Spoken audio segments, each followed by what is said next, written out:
Dans cette vidéo, nous allons expliquer comment construire à l'aide du tableur des diagrammes et des représentations graphiques qui permettent d'exploiter et d'interpréter des données statistiques.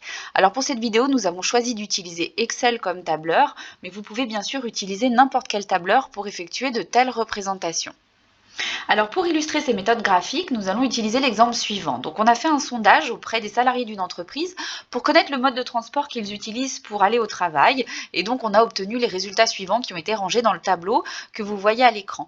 Donc vous, quand vous allez faire votre enquête, vous allez obtenir tout un tas de résultats à différentes questions. Il va falloir d'abord trier vos données et sélectionner des variables que vous souhaitez étudier et les regrouper donc dans des tableaux comme celui-là. Alors là, par exemple, c'est un tableau où on étudie un seul critère sur le sondage qui a été effectué. On étudie le critère mode de transport.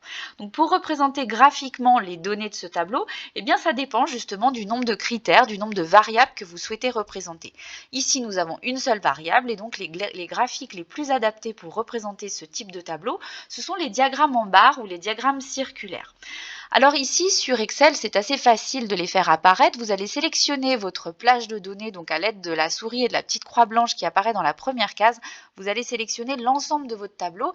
Et puis avec l'outil Insertion qui est ici, vous allez avoir un outil qui s'appelle Graphique recommandé. Alors vous allez voir, quand vous allez cliquer sur cet outil, il y a un menu déroulant qui va apparaître et dans lequel vous allez avoir plein de choix de graphiques qui sont recommandés par Excel comme étant les graphiques les mieux adaptés pour la série de données que vous cherchez à recommander. Alors, le premier que je vous conseille, donc, c'est le diagramme en barre, le fameux diagramme en barre que vous avez déjà dû voir au collège. Donc, ce diagramme va représenter par des bâtons dont la hauteur va représenter l'effectif de chaque catégorie étudiée, donc va représenter les différents modes de transport. Alors, grâce aux différents outils que vous avez en haut de la barre d'outils d'Excel, vous pouvez déjà choisir de modifier un petit peu l'aspect de votre graphique. Donc ça, c'est simplement du style de graphique différent, mais ça ne change en rien la représentation et l'interprétation des données.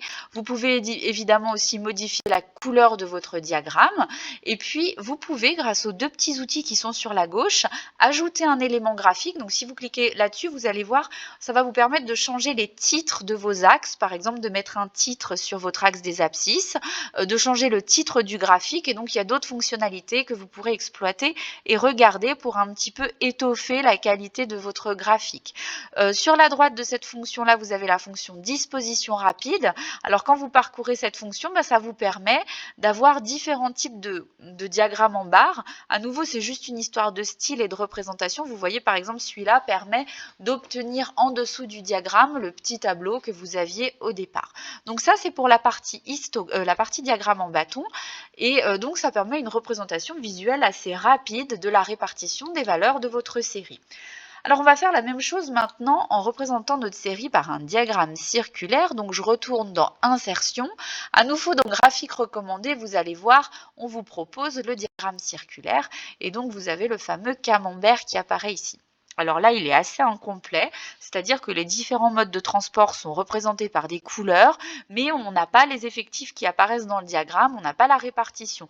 Donc ça, à nouveau, en modifiant le style du graphique en haut de la barre d'outils, vous allez pouvoir avoir différents modes de graphique et vous voyez, vous pouvez faire apparaître à l'intérieur de votre graphique les répartitions, alors en pourcentage cette fois, de vos différents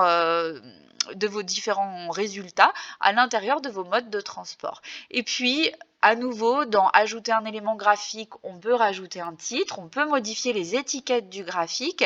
Et puis, dans la disposition du graphique, à droite de ajouter un élément graphique, vous allez pouvoir faire apparaître différentes choses dans votre graphique. Si vous voulez faire apparaître les modes de transport dans le diagramme en camembert, si vous voulez faire apparaître les pourcentages et les modes de transport, etc., vous pouvez modifier. Vous avez même la possibilité de déplacer vos étiquettes du graphique à l'intérieur ou à l'extérieur du diagramme. Voilà, donc si par exemple je veux les mettre à l'extérieur du graphique, eh bien je peux le faire. Donc dans cette première partie de la vidéo, là on explique vraiment la répartition, la représentation graphique des données quand les données sont triées suivant un seul caractère. Alors vous allez voir, dans la deuxième partie, on va étudier quelque chose d'un peu différent quand on a un sondage et qu'on a deux variables, deux critères à étudier sur la population étudiée. Alors, on va passer maintenant à ce deuxième exemple. Donc, on s'est également intéressé au sein de notre entreprise à la répartition des modes de transport pour les salariés, mais suivant le sexe des salariés, donc suivant les hommes et les femmes. Et donc, on a regroupé ces résultats dans un tableau à double entrée. Donc, c'est le type de tableau que vous obtenez ici. C'est le type de tableau classique qu'on utilise pour faire des représentations de variables doubles, c'est-à-dire le genre d'une part et puis le moyen de transport d'autre part. Donc, le principe par contre de représentation graphique va être identique à celui de la première partie de la vidéo. Vous allez sélectionner votre plage de données sans pour l'instant trop vous poser de questions sur ce que vous souhaitez représenter en abscisse ou en ordonnée dans vos données. Vous allez voir, on va pouvoir le modifier après. À nouveau dans Insertion, graphique recommandé, vous allez voir apparaître tout un tas de graphiques. Je vais choisir le premier qu'on me propose ici et donc je vais avoir ici un graphique en barres qui sont accolées. Donc vous avez en ordonnée ici sur l'axe des ordonnées les modes de transport, en abscisse les effectifs et vous allez avoir des bâtons accolés en fonction donc du genre hommes et femmes qui sont représentés ici en couleur. Alors, ce qui est intéressant, vous allez voir tout de suite, c'est qu'il y a un petit onglet ici qui s'appelle Intervertir ligne-colonne. Et cet outil va me permettre de modifier mon point de vue, de mon regard en fait sur la série statistique que je suis en train d'étudier. Donc ici, le diagramme que vous avez à l'écran répartit les hommes et les femmes. Donc on regarde la répartition hommes-femmes au sein des différents modes de transport. Si je clique sur cet outil Intervertir ligne-colonne, vous allez voir apparaître la répartition des moyens de transport au sein du groupe hommes et au sein du groupe femmes. Donc c'est très intéressant de faire cette interversion parce que ça vous permet de regarder d'un autre point de vue votre série et de l'interpréter différemment. Alors, on va regarder peut-être ici un autre type de graphique dans les graphiques recommandés.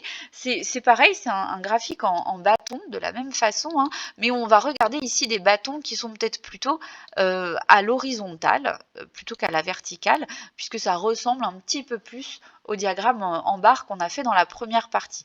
Donc là, on retombe sur un diagramme abscisse, mode de transport et ordonnées effectifs et des bâtons qui montent donc à la hauteur des effectifs qui correspondent. À nouveau, vous pouvez intervertir ligne et colonne pour faire une représentation par genre ou alors une représentation par mode de transport. Un troisième diagramme qui peut être intéressant ici, c'est un diagramme cumulé. Donc c'est celui, vous allez voir ici, qui va cumuler au sein d'un mode de transport les hommes et les femmes sur le même bâton. Alors attention à ce type de diagramme parce que vous voyez, si par exemple je prends ici le bâton qui correspond à vélo, on voit très bien apparaître qu'il y a 8 femmes qui vont au travail à vélo, mais par contre, pour savoir combien il y a d'hommes qui vont au travail à vélo, faut faire attention ici à la hauteur du bâton. Il y a une petite soustraction à faire puisque la hauteur de la partie orange correspond à la hauteur totale du bâton moins la partie bleue. Donc c'est peut-être un petit peu moins intuitif en lecture, mais ça permet visuellement de bien voir la répartition, de voir par exemple qu'on a moins d'hommes sur cette entreprise qui vont au travail en vélo que de femmes. Alors attention à ces interprétations. On a ici fait un tableau effectif, c'est-à-dire qu'il va être difficile sur des effectifs de comparer les hommes et les femmes au sein d'un même mode de transport parce que vous n'avez pas interrogé le même nombre d'hommes que de femmes. Alors pour pallier un petit peu à cette difficulté, ce que vous pouvez faire, c'est au lieu de représenter ici dans votre tableau de noter des effectifs, vous pouvez déjà noter les pourcentages, c'est-à-dire le pourcentage de femmes dans l'entreprise qui vont au travail à pied, le pourcentage d'hommes, etc. Et quand vous allez faire votre représentation graphique, vous allez pouvoir comparer plus facilement les hommes et les femmes au sein d'un même mode de transport, par exemple. Voilà, donc vous avez pu remarquer avec cette vidéo que les diagrammes vont être des aides précieuses dans une interprétation de données statistiques parce qu'elles vont amener un côté visuel qui va permettre très rapidement de mettre en évidence vos propos sur l'interprétation des données. Alors attention, le type de diagramme qu'on a représenté dans la première partie de la vidéo sont assez simples à interpréter. Le deuxième type qu'on voit dans ce deuxième exemple-là va vraiment dépendre des variables que vous souhaitez mettre en évidence. Et donc, il y a vraiment cette fonctionnalité interversion ligne-colonne qui va être très importante ici. Voilà, donc à vous maintenant de choisir le meilleur type de diagramme le plus adapté pour interpréter les données de votre enquête.